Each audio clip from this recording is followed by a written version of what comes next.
అనేటువంటి ఆ ప్రకటనని అమలు జరపట్లేదనేటువంటి ఉద్దేశంలో కాపుల కోసం ఒక కాపుడు రిజర్వేషన్ చేస్తున్నాడు. దానికి ఒక కాపు ఎమ్మెల్యేగా నేను అక్కడికి వెళ్తున్నాను.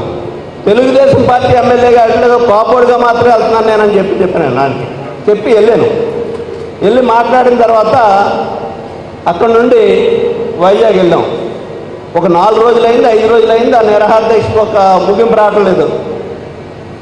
ఆయన ఆరోగ్యం క్షీణిస్తుంది, పరిస్థితి సీరియస్ అవుతుంది. ఇక్కడ నుంచి నాకు చాలామంది మిత్రులు ఆకుల రామకృష్ణ గారు కానీ ఆయన కూడా ఉండేటువంటి ఆర్ఎన్ ప్రకాష్ గారు ఇలా చాలామంది ఫోన్ చేసి చాలా సీరియస్గా ఉంది పరిస్థితి, మీరు దీనికి ఏదో ముగింపు తీసుకురాకపోతే మాత్రం రాష్ట్రం రావణ కాస్ట్ అయిపోతుంది అని చెప్పినప్పుడు బొడ్డు భాస్కర్ రామారావు గారు అత్యంత సన్నిహితమైనటువంటి వ్యక్తి పద్మనాభం గారికి మేమిద్దరం కలిసి, ఆయన కూడా పెద్దాపురం ఎమ్మెల్యేగా ఉన్నాడు ఆ రోజుకి, మేమిద్దరం కలిసి వెళ్ళి అక్కడ ఇంకా కొంతమందిని కలిసి చంద్రబాబు నాయుడు సీఎం గారితో మాట్లాడి పరిస్థితి చాలా సీరియస్గా ఉన్నాను. అప్పటికి మోడీ గారు వచ్చేసి ఆయన ప్రోగ్రాం అయిపోయింది, వెళ్ళిపోయాడు. ఆ రోజుతో ముగించి అయిపోతుంది అక్కడ ఆ ప్రోగ్రాం. మేము తెగించి వెళ్ళి మాట్లాడి తప్పుగా ఉందండి ఇది, అతనికి ఏదన్నా జరిగితే మాత్రం ప్రజల్లో తిరగలేము మేమందరం అని చెప్పేసి నేను గట్టిగా చెప్పాను. చెప్పినప్పుడు ఏం చేయాలి, ఆయన కోరికలు ఏంటో తెలుసుకోవడం ముందన్నాడు. కోరికలు ఏమి లేవు, మీరు ఏదైతే చెప్పామో మన ఎన్నికల ముందు దాన్ని నెరవేర్చాలనేటువంటి ఆయన నిరాహార దీక్ష చేస్తున్నాడు.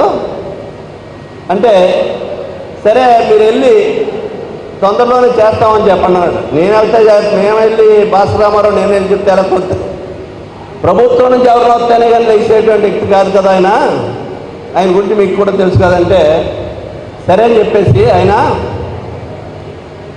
కళా వెంకటరావు ఆ రోజున పార్టీ అధ్యక్షుడిగా ఉన్నాడు. అచ్చెన్నాయుడు గారు బీసీ వెల్ఫేర్ మంత్రిగా ఉన్నాడు. రిజర్వేషన్ అనేటువంటి బీసీ వెల్ఫేర్కి సంబంధించిందే కాబట్టి అచ్చెన్నాయుడిని ఈయన్ని తీసుకుని వెళ్ళండి చెప్తే భాస్కర్ రామారావు నేను వాళ్ళిద్దరిని తీసుకుని వచ్చి ఆ నిరాహార దీక్ష ఆ రోజు విరమణ చేసాం. ప్రభుత్వం ప్రకటించిన తర్వాత ప్రకటించిన చాలా రోజులకి దానికి ఏమీ గతి లేదు. తర్వాత కొద్ది రోజుల తర్వాత మంజునాథన్ కమిషన్ అనేటువంటిది ఒకటి ఏర్పాటు చేశారు. కాపు కార్పొరేషన్ అనేటువంటిది అనౌన్స్ చేశారు. ఈరోజు ఈ సభాముఖంగా ఈ రాష్ట్ర ప్రజలందరికీ నేను గర్వంగా చెప్పగలుగుతున్నాను, కాపుల తరపు నుంచి కాపు కార్పొరేషన్ ఏర్పడిందంటే అది ముద్రగడ పద్మనాభం గారి యొక్క దీక్ష ఫలితమే అనేటువంటిది సందర్భంగా మనం చేస్తున్నాం. కాపు కార్పొరేషన్ ఏర్పడింది, ఇది జరిగినాయి.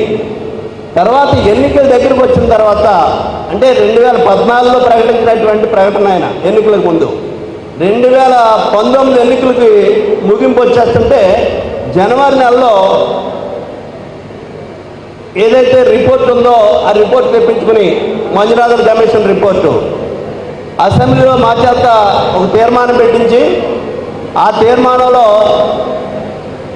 అసెంబ్లీలో 5% రిజర్వేషన్ ఇవ్వడానికి అని చెప్పేసి ఒక తీర్మానం పెట్టారు. తీర్మానం పెట్టినటువంటి ప్రజల్ని ఆ తీర్మానం కాపి ఢిల్లీకి హోమ్ డిపార్ట్మెంట్కి పంపించాలి. అక్కడ పంపించారు. పంపించిన తర్వాత ఇది జనవరి నెలలో, ఫిబ్రవరి మార్చి వచ్చేటప్పటికి కేంద్ర ప్రభుత్వం 10% రిజర్వేషన్ ఈడబ్ల్యూఎస్కి రిజర్వేషన్ ఇవ్వడానికి 10% రిజర్వేషన్ ఇవ్వడానికి అని చెప్పేసి ఒక నిర్ణయం తీసుకుంది. ఆ నిర్ణయం తీసుకున్న తర్వాత మళ్ళీ ఓ మీటింగ్ పెట్టి మాతోటి మళ్ళీ అసెంబ్లీ సమావేశం పెట్టి ఈ 10%లో 5% రిజర్వేషన్ లోపలికి ఇవ్వడానికి అని చెప్పేసి ఒక తీర్మానం చేశారు. ఈ తీర్మానం కూడా హోమ్ డిపార్ట్మెంట్కి పంపించారు. ఈ 2 తీర్మానాలు చూసిన తర్వాత వాళ్ళు చెప్పింది ఏంటంటే 5% రిజర్వేషన్ ఇవ్వాలని చెప్పేసి ఒక రకంగా తీర్మానం పంపించారు. 10%లో 5% అని చెప్పేసి ఒక తీర్మానం పంపించారు. దీని మీద మీరు క్లారిటీ ఇవ్వండి అని చెప్పేసి వెనక్కి రాశారు. వాళ్ళు వెనక్కి రాసినటువంటిది మాకు ఎవరికి తెలీదు. ఈ లోపల ఎన్నికల నోటిఫికేషన్ వచ్చేసి ఎలక్షన్కి వెళ్ళిపోయాం, ప్రభుత్వం ఓడిపోయింది.